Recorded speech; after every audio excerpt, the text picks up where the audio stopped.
Ngayon pala Monday, tapos kahapon Sunday, naisipan namin mag-pamper day. Dito nga kami pumunta sa Amor's Skin Aesthetic, basta may aesthetic at napaka-aesthetic. Located nga pala to sa New Point Mall, Angeles City. Alam nyo, ang dami nilang services na ino-offer dito. Talaga namang napaka-aesthetic dito, sobrang gandang pagmasdan. Magpapafacial pala kaming tatlo at napili namin yung Hollywood Dull Carbon. Kasama ko nga pala yung ate ko at si Precious Angel. Alam nyo ba, di na namin maalala kung kailan kami last time nagpa-facial. Ang sobrang tagal na, oo man, totoo man, promise.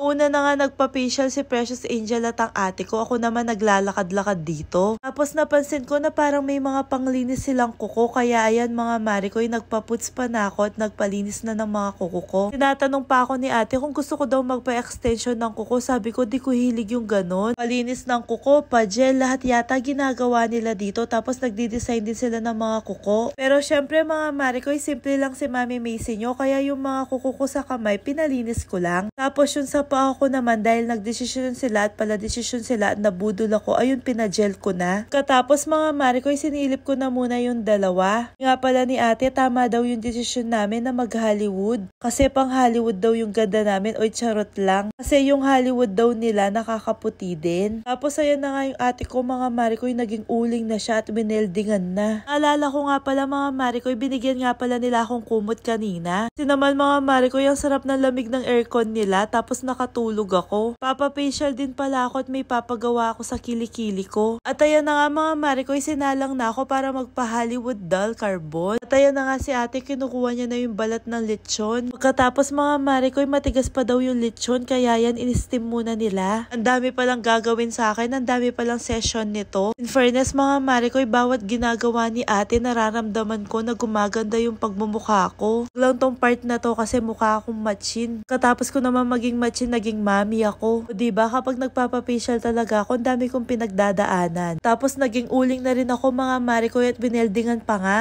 Alam nyo ba, napaka-satisfying pakinggan nito kaya sobrang na-relax ako.